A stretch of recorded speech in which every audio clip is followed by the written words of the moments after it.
Random access memory, or RAM memory. An acronym I expect you to know.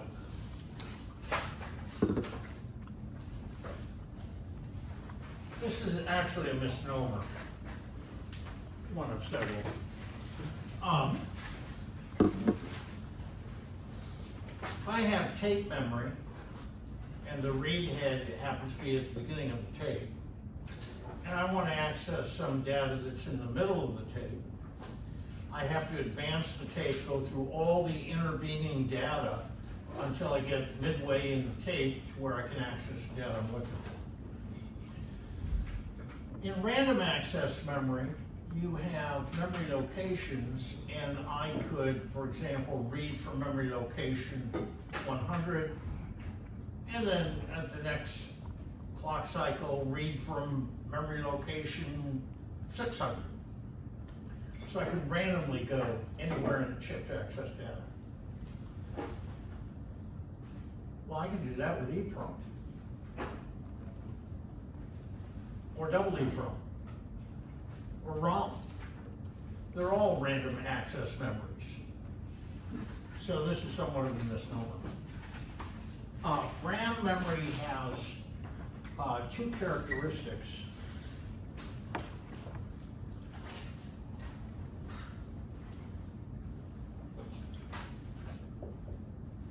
First of all, this is volatile memory. So if I lose power to the memory chip, the data is gone. When I power up the memory chip again, the memory locations will have random data in it.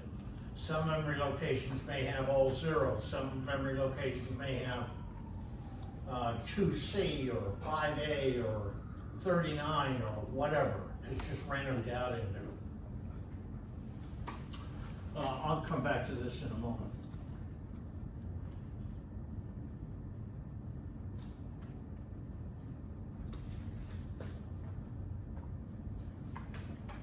And then read and write operations are supported.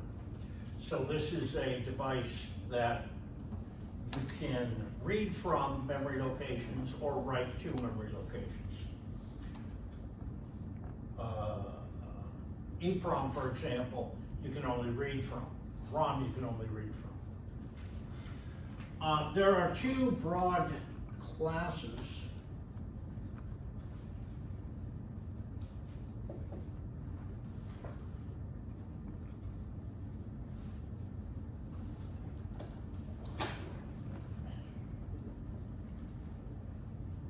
Dynamic and static. And so these are the acronyms used for those two classes. And that's not DRAM and SRAM. It's pronounced DRAM or SRAM. So I'm going to start out with static RAM, and we'll be looking very shortly at a data sheet. Let me go back to this issue of volatility. You may say, well, what is the purpose in having memory that's volatile?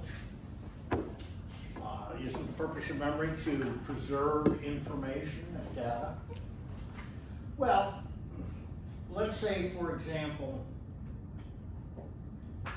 for the past hour, you've been playing video games on your laptop. And then suddenly you realize that in 3 hours your ECE 172 homework is due. Again. So you have to stop the game and then call up a word processing application so that you can do your homework. Well, you've stopped playing the video game. Video game is going to use RAM memory.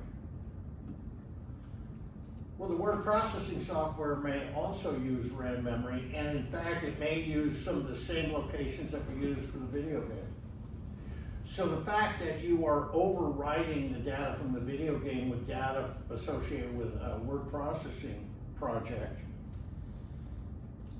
is irrelevant. So this notion that I've got data stored in memory, I need to preserve it for all time, doesn't always hold. We're also going to find out that in the case of static RAM, that you can get it with much shorter memory access times than you can EEPROM or double EEPROM. So that brings up the issue of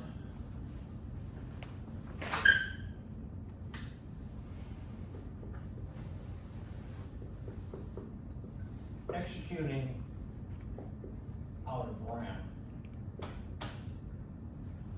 Now, normally you would think that some sort of non-volatile memory like EEPROM would be used to store your application software that you're going to execute. And that's typically the case. However, in some systems, during the boot up phase when the computer system is being booted up, the information stored in EEPROM is copied into static RAM, and then you execute out of static RAM. So if the execution is time sensitive, you've got to execute very quickly. Since static RAM is available in much shorter memory access times, you can access the instructions quicker. Another case where you may want to execute out of static RAM is, let's suppose that I am reprogramming flash memory. As we saw before, there are certain sets of instructions that have to be executed to do that. You probably don't want to have the code to erase and reprogram in the same chip you happen to be erasing and reprogramming blocks. So if you copy the code that was in flash memory into static RAM, then you're free to do whatever you want to the flash memory, and there's not going to be any conflict. So there are cases where you will actually execute your application software out of static RAM. So let's take a look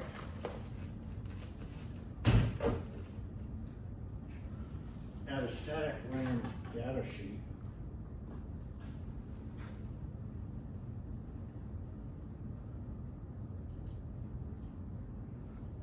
I think this is the one that you used in the lab.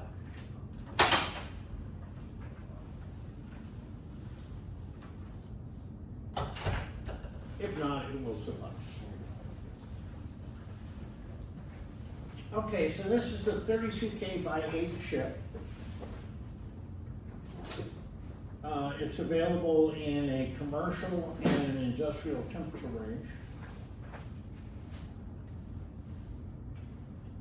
Look at these access times. You don't have it on the board. Oh, Yeah.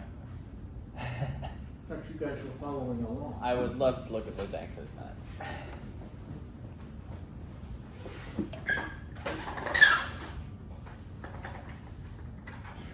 Look at the access time.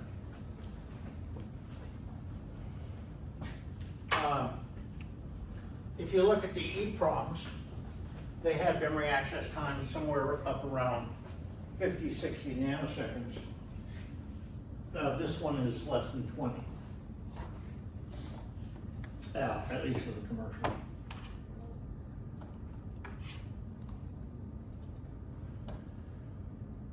Here's your control logic. have three inputs, the chip select, the write enable, and the output enable, the write and read commands. There's your tri-state buffers, and this control logic will activate the tri-state buffers. As before, you're going to decode address lines, which is going to select a particular memory location in here, and then the data will go either into the memory location or out of it, depending on whether you're doing a write or read operation.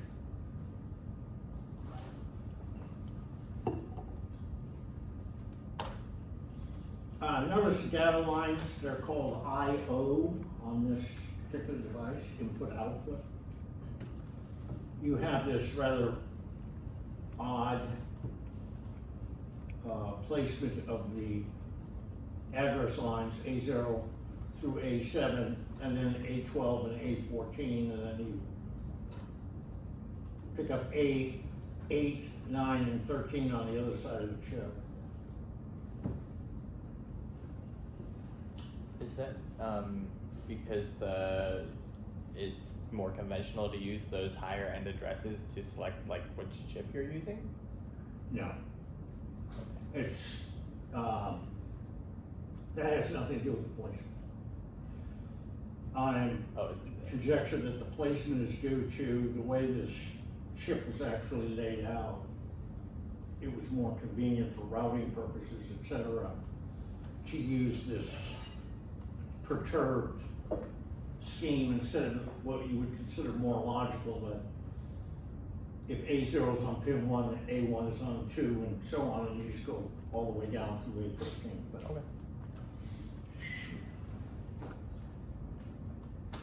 notice even on the, this is on the JIP and the small outline package, even on the thin small outline package, you still have those perturbed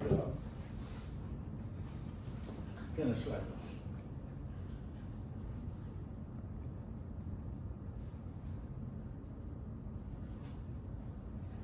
So here are the tables, and there are the timing diagrams. I'll come back to the timing diagrams shortly. So right here, the address access time on this particular device is the memory access time, that all-important parameter. How quickly can you get data out on a read operation? And you see that the device has a maximum of 12 nanoseconds for this particular device. Now, when you looked at logic data sheets from 171, on timing information, you would have a table, and there were different columns depending on which VCC you were using.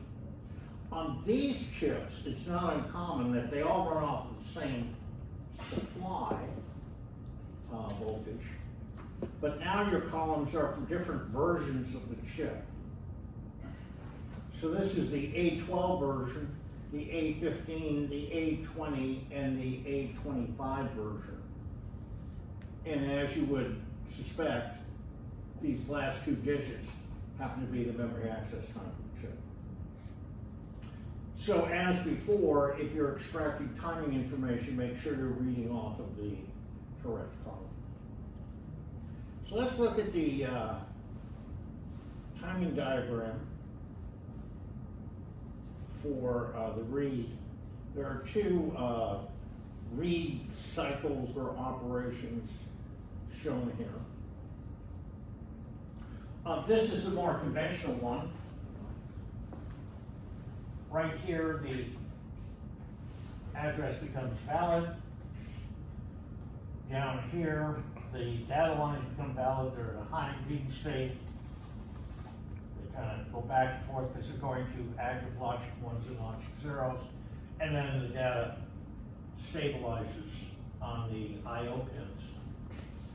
And there's your memory access time. They call it TAA on this particular chip.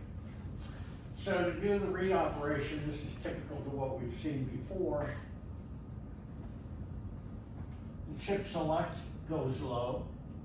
Remember, the chip select or chip enable is derived from logic that decoded address lines. Then the output enable goes low. This particular signal is generated by a pin on the microprocessor. We saw that on the memory schematic. And then a certain time period later, the data comes down. For termination of the cycle, if either the chip select or the output enable goes high, there's a certain time delay, and then the data lines go back to the high impedance state.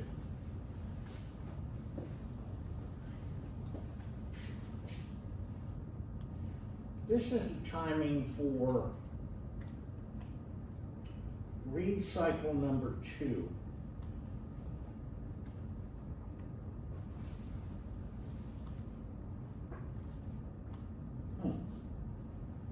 No output enabled. No chip select. What does read cycle number 2 suggest to you?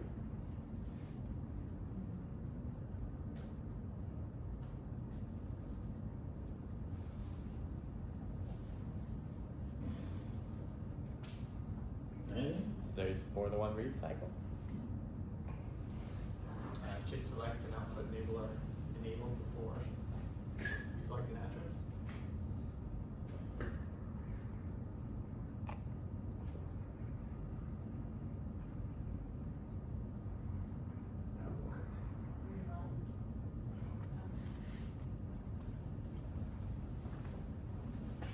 Provide an address. And you get that. Isn't that precisely what happens with the LUT? Yeah. With the LUT, the chip enable and output enable, once the device has been programmed, both of those are put in their active state, active low. And thereafter, the information on the address line after the memory access time produces an output. So effectively, your memory access time is propagation delay. So if you are implementing a LUT, that would be the timing that you would go by. You'll notice here it says previous data valid, new data valid, because you had a new address, new inputs to the LUT.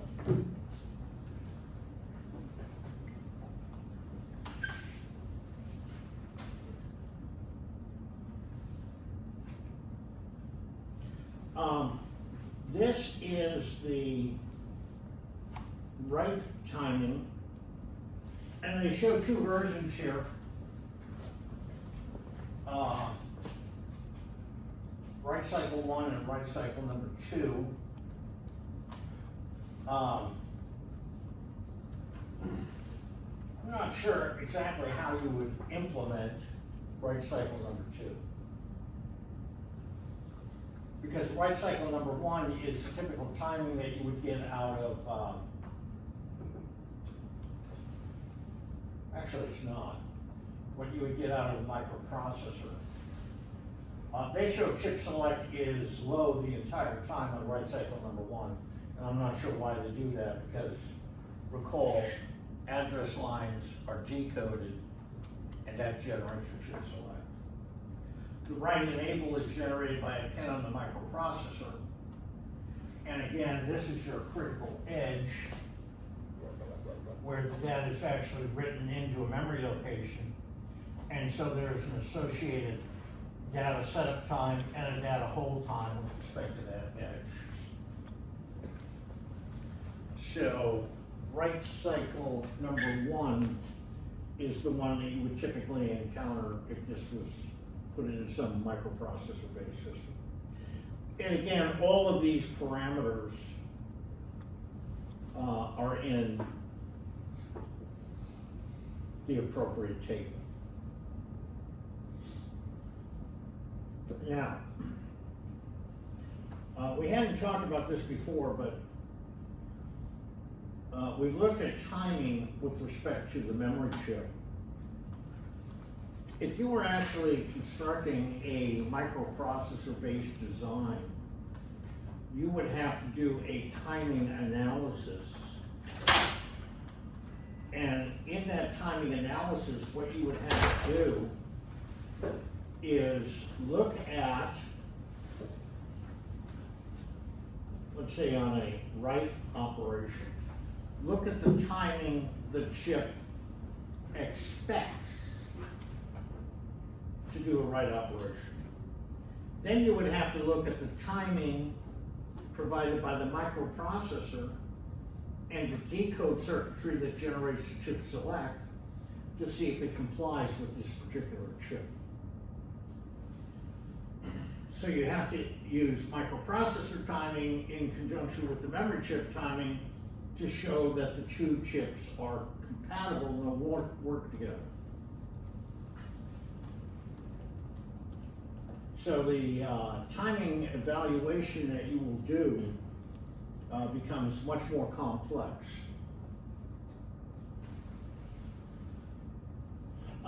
Okay, now for ordering information on this particular chip, this is an alternative way that this is sometimes done. In the devices we've seen so far, there was a table. And you go on the table and say, oh, okay, I want this temperature range and this speed and so on, and find the right entry in the table. On this particular chip, they give you a formula. So you will construct the ordering information that you need to provide to purchasing.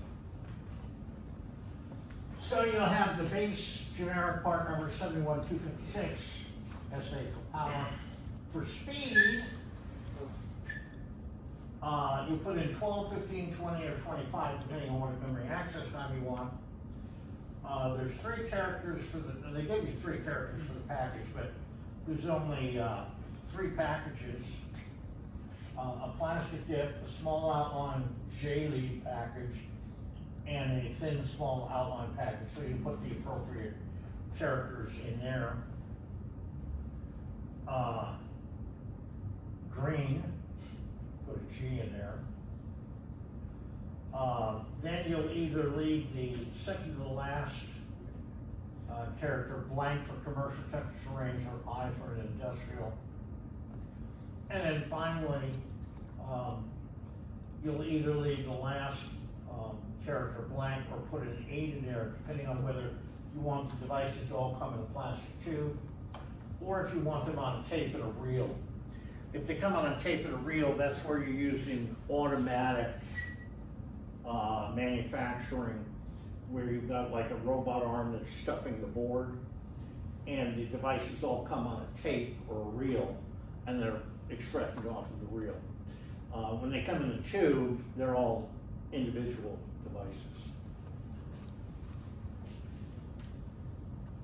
So you should be familiar with it, getting ordering information either out of a table or if they happen to give you a formula. Okay, so that's static RAM. And let me go back to this real quick.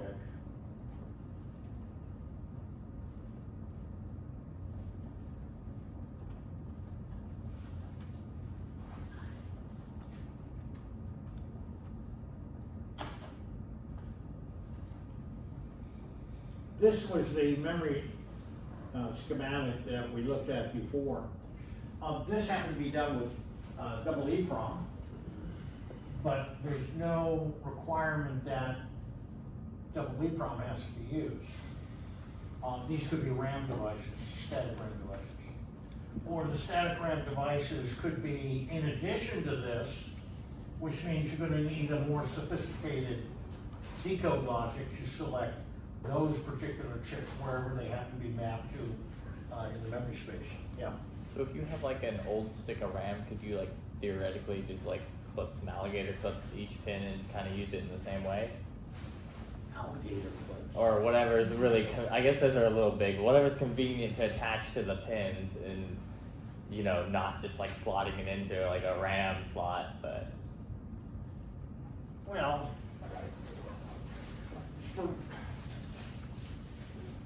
we haven't talked about sockets. Sometimes there are sockets that are put on printed circuit boards. The sockets are on there because you're periodically going to be removing a chip and inserting another one.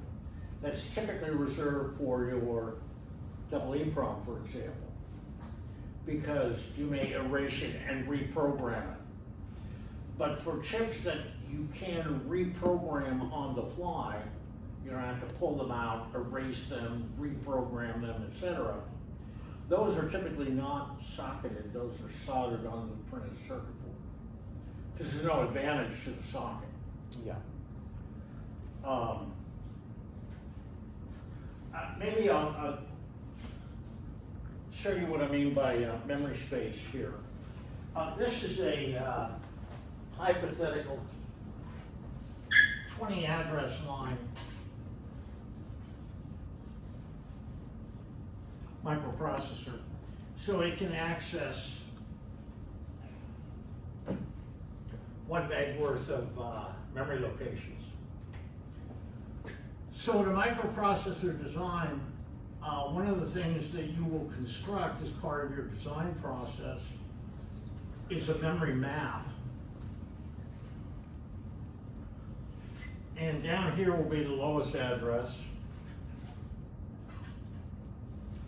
And up here will be the highest address. And in this particular case, somebody recall right off the top, what was the lowest address for this system E000? Okay, so I would have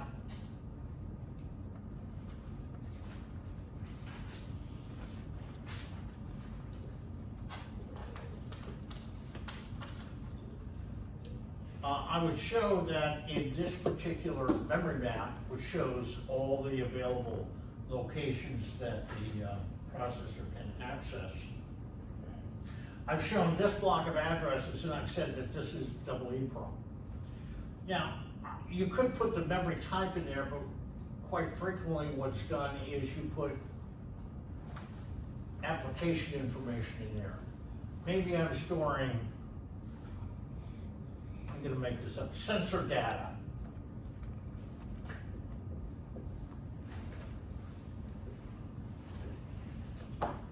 So that's what I'll put on my memory map. This is just on a sheet of paper. Maybe down here, okay, so that's E000, so the previous address would be D, F, F, F, F, H.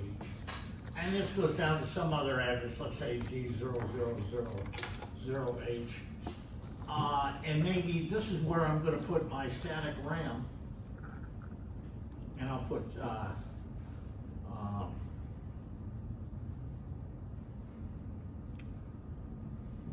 don't know, control data or some other application. I may have a block here where I say unused with an appropriate set of addresses there. Why would that be useful? So that if you're looping through all your addresses, you don't loop into it, or you can later slot in a different like memory unit. Okay, that's close. Let's say that I need to expand this system, give it new capability. And so that's gonna require some additional program code. So where would the program code go? Well, here I've got a block of addresses where there's nothing there. And so that's where I would put it. So down here, maybe this is application 1, and maybe this is EEPROM, and so on. So you will construct this as a hardware designer. This will be useful to the software engineer, because they will know what block of addresses are associated with what functions in the system. But also by constructing this first, you now figure out what decode logic you need to generate the appropriate chip enables. Because I know, okay, I'm gonna have to detect these addresses in order to access my double EEPROM. And this block to execute static RAM about the system, etc. So this memory map that you would construct if you're designing this microprocessor-based system is a valuable tool, and as part of the design process that you need to get to have it really. Okay. So now let's talk about dynamic RAM.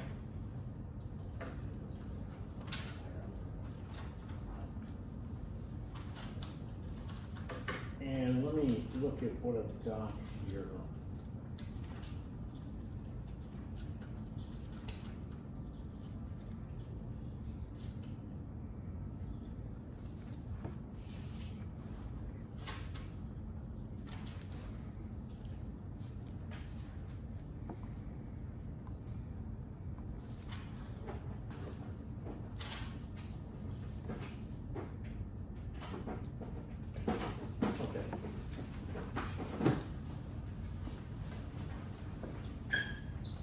Talk about dynamic RAM now. DRAM.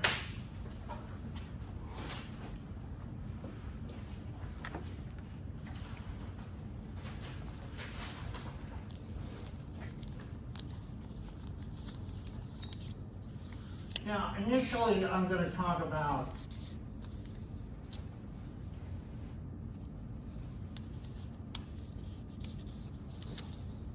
asynchronous dynamic RAM.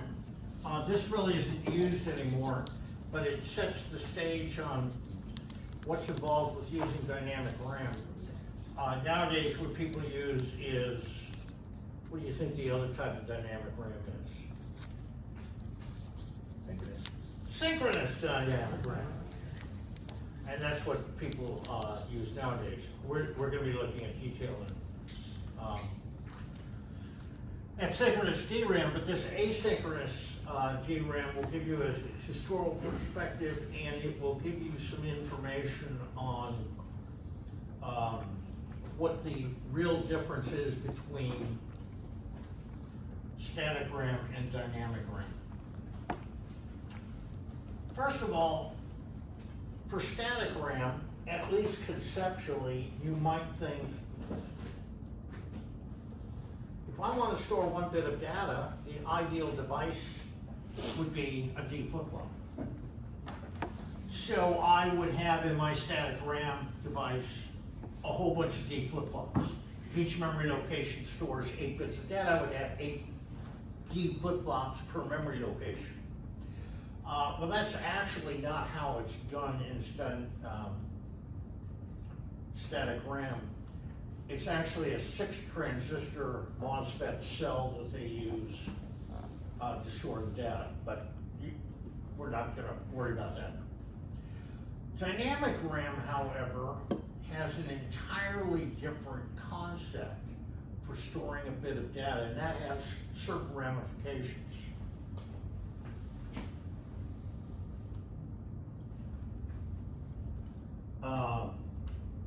This is going to be V in, and this might be, let's say, +5 for a logic 1, 0 for a logic 0. Okay?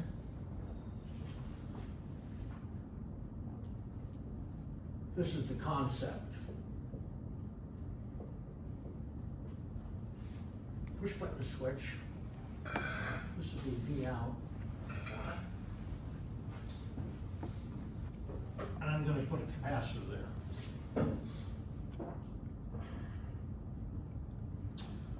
So the output is going to be the voltage across that capacitor. So if I wanted to store a logic 1 in this particular bit of this particular memory location, what I would do is periodically push this switch and allow this capacitor to charge up to the VN voltage. So if I'm gonna write a logic 1, I would put 5 volts on the input, briefly close the switch, however long it takes to charge up this capacitor. And now the 5 volts that I've stored on this capacitor is my logic 1. If I want to write a logic 0, I would ground the input, briefly close the push button switch, and the capacitor would discharge. And I'd be back at logic 0. So rather than having a G flip-flop or a 6 transistor cell, I'm going to use the voltage across the capacitor to store a logic 1 or a logic 0. That capacitor is very small. It might be less than 50 nanofarads. So the amount of time that it would take to charge up that capacitor is very, very short. Now, in practice, rather than a push button switch, I'd have like an N-channel MOSFET transistor. And by turning on the transistor, I would expose the capacitor to Vin. Okay. Now, the advantage of this particular approach is as follows. Let's suppose I'm going to take an SRAM chip and I'm going to choose, we'll make it simple, 64K by 1 memory chip. So I've got 64K worth of memory locations in the static RAM. Each location stores 1 bit of data. So what I want to do is list the pins that I would need for this static RAM. I would have address, the address lines. 16. How many? 16. Yeah. So I have 16 pins for address. How many for data? 1. So I'm only storing 1 bit of data in each memory location. I'll have VCC, there's a pin. I'll have ground, there's a pin. I'll have chip enable, that's a pin. I'll have write enable, that's a pin. I'll have output enable, that's a pin. 16, 17, 18, 19, 20, 21, 22.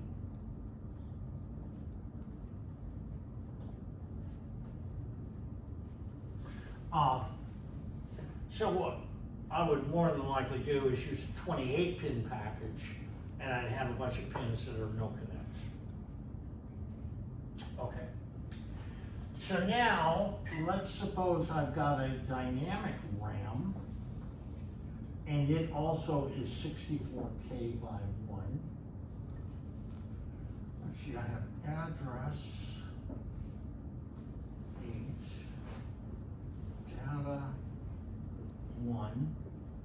I'll have a VCC and a ground.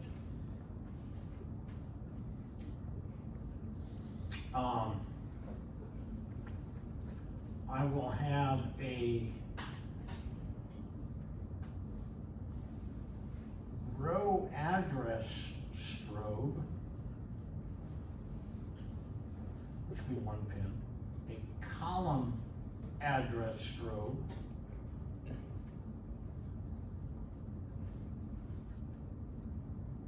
which would be 1 pin.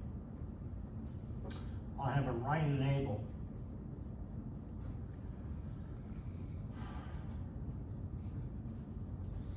eight, 9, 10, 11, 12, 13, 14. I can fit that into a 14-pin chip.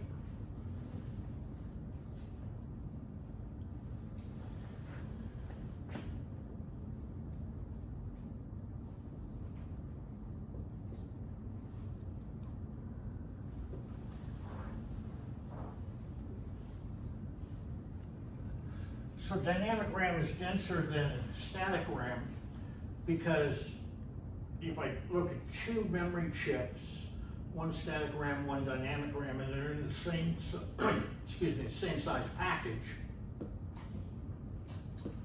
I'm going to get more memory locations in the dynamic RAM than I will the static RAM. So that's why I say dynamic RAM is denser than static RAM. Now, if we need to explain this row address strobe and column address strobe, but I want to draw your attention to the address.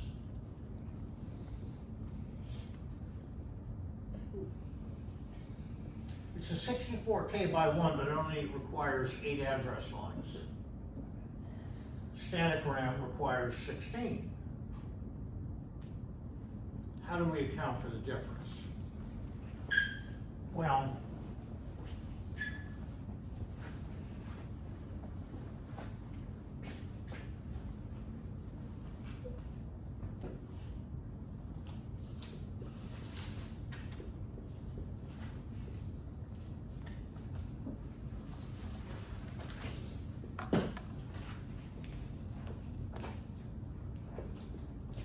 we have this concept known as time multiplexing,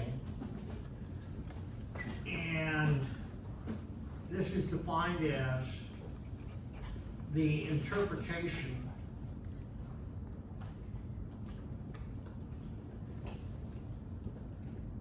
of data on a bus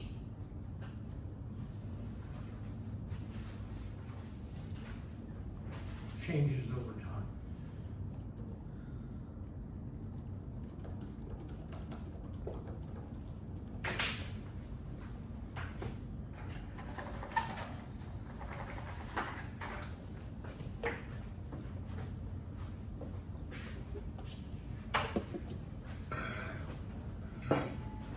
This particular timing diagram is on campus.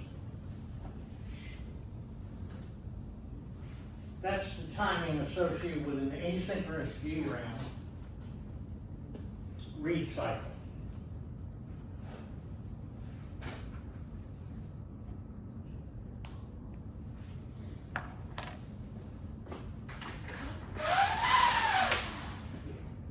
On the DRAM, we had these two signals, row address strobe and column address strobe, and those didn't appear on the static RAM. Row address strobe, column address strobe, active low. Here's the address bus. The address bus on these asynchronous DRAMs is time multiplexed. Initially, you're just going to put the row address on those lines. Later on, you're going to switch over and provide the column. So that the square matrix of memory cells, each memory cell has a set of XY coordinates, a row and a column.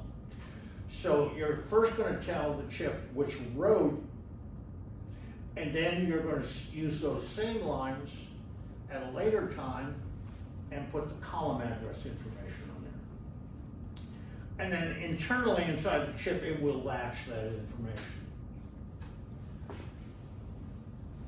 So you can see the time multiplexing. During this period of time, the interpretation of what's on the address bus is the row. And then at some later time, the interpretation of data on the address bus is the column. Yeah. So does that make it like noticeably slower than most static RAM? I mean, like, Yes, it can be. Can be. We'll see how that's alleviated with the synchronized DRAM. So how do I know whether row information or column information is on the address lines? Well, that's where these two strobes come in. Incidentally, the word strobe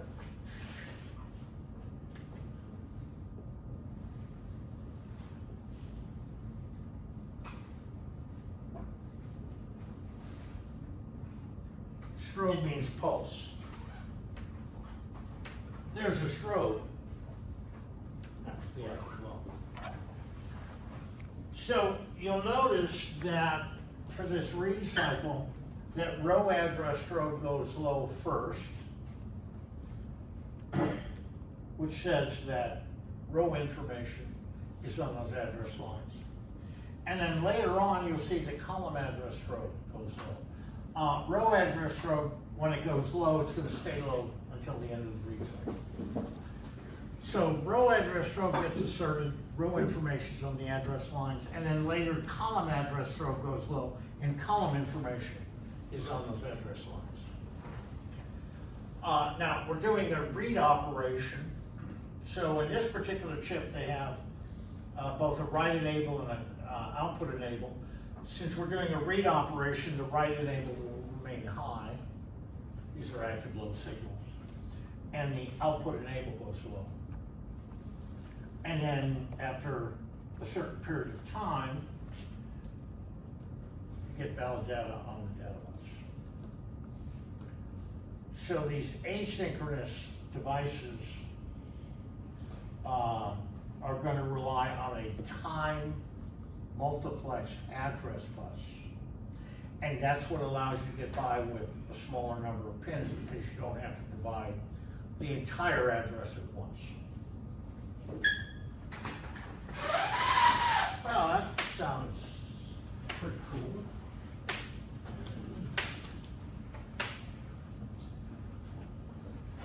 But we have a problem that we're going to have to deal with. That we don't have to deal with for static RAM.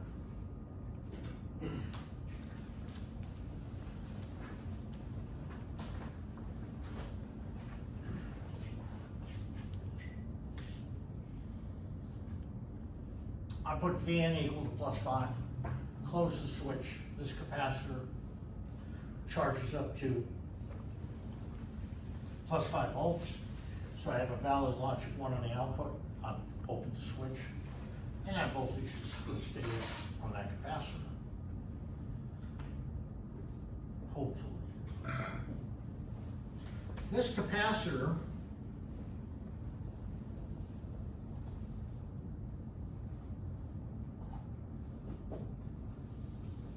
has got an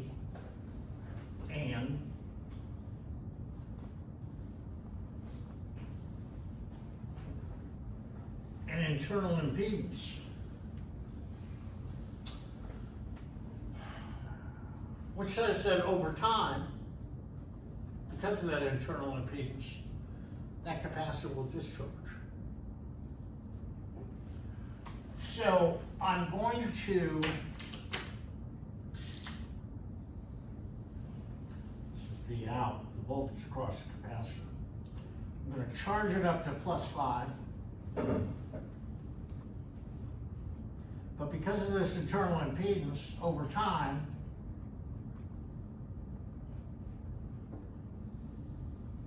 it's going to exponentially decay. Yes. Is that internal impedance like the resistance of the dielectric between the two plates? Yeah. Okay. So over time, this nice logic 1 voltage is going to decay, and I think you can see going towards the limit, all my logic 1s become logic 0s. So, what you periodically have to do is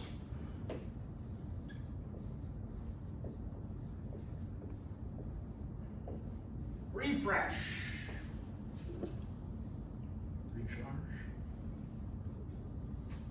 recharge,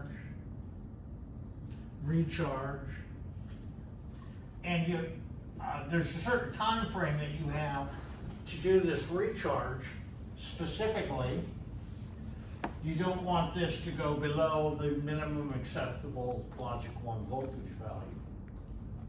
So before that occurs, you need to do this refresh operation. Don't have to deal with that for the static RAM, because in the static RAM, you're using a 6 transistor cell to store bits of data. There's no capacitor that you're charging up to store a logic 1. So there's a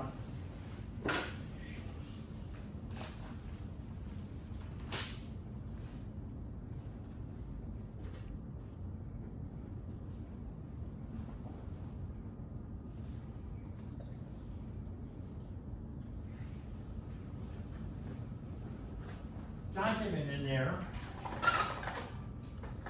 technical note on Canvas.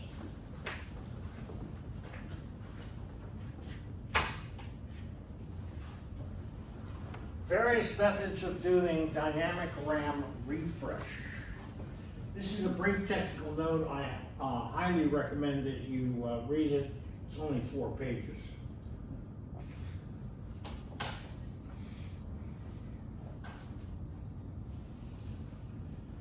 Okay. So there are 2 ways of doing refresh. One is called distributed and the other is called burst.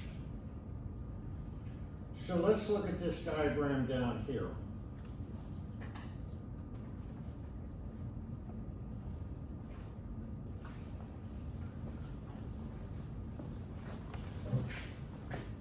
This time period here is the required time to complete the refresh of all rows. So your memory cells are organized as a matrix. And you refresh all the memory locations in a row at the same time. So you're not refreshing this memory location, then this one, then this one. You do every memory cell in a row at the same time. So if I go back to the 64K by 1 dynamic RAM, how many rows need to be refreshed?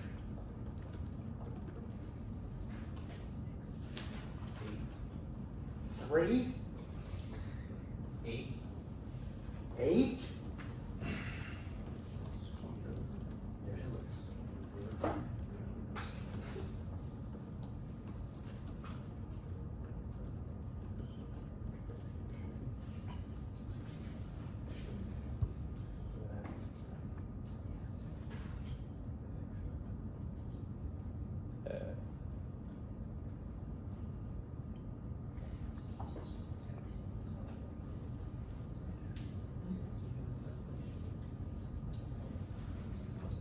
There's a row address. I have an 8-bit address bus. How many rows are there? 8 rows? 2 to the 8th, which is 256.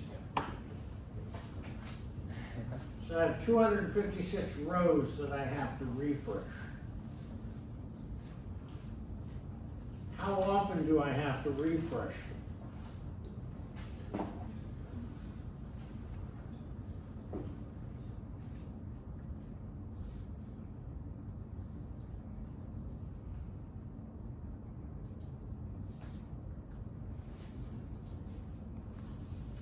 Well, according to this data sheet,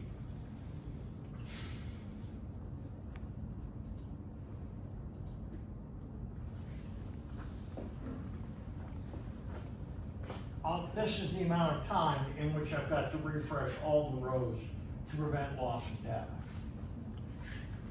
So here are the 2 ways that you could do it. One is distributed. Each one of these small little pulses represents the time to refresh 1 row. So what I'm going to do is, in this time period, I'm going to distribute it. These are equally spaced in time.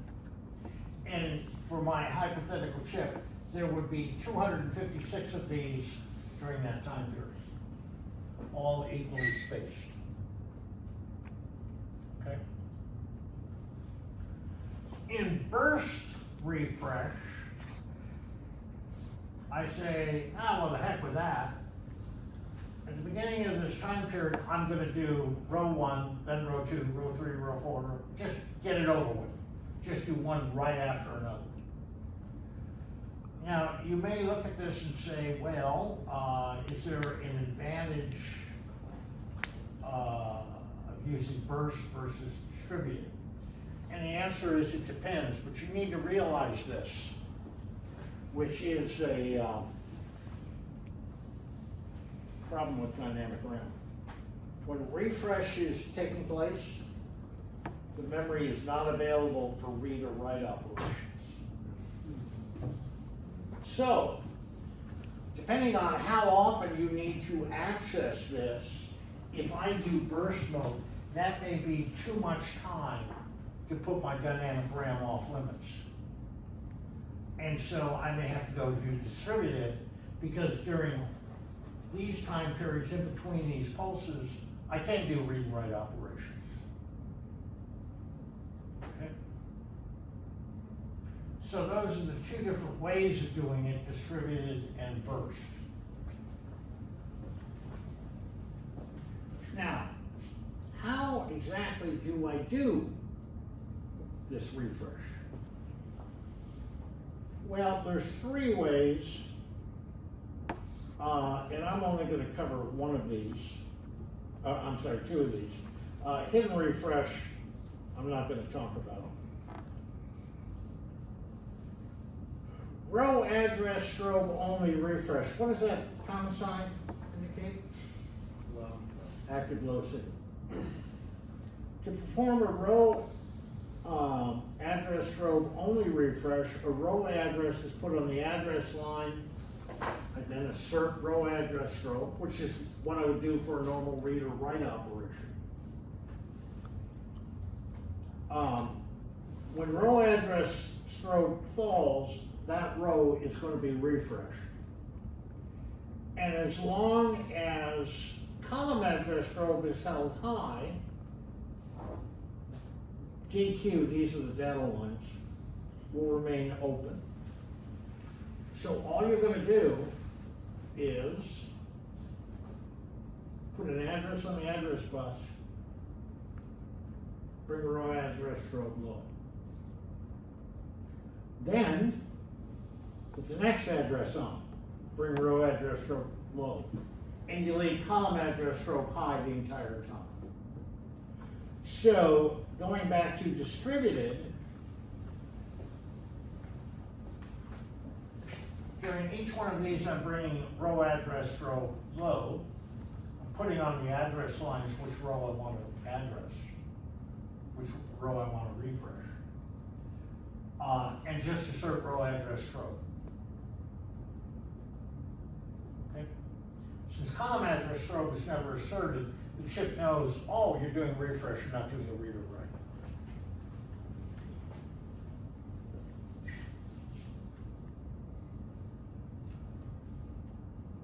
CBR, the preferred method. Column address strobe before row address strobe. And as it says here, this is easy to use.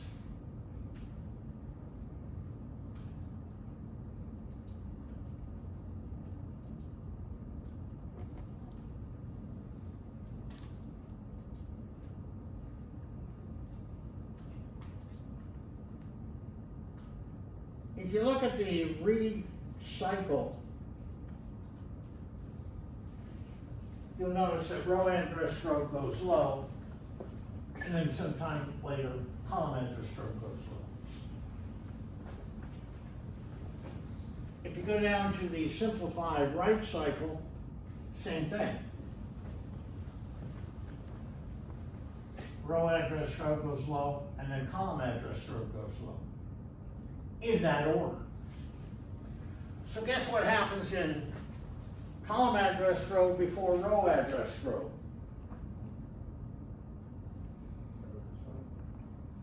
I reverse the order.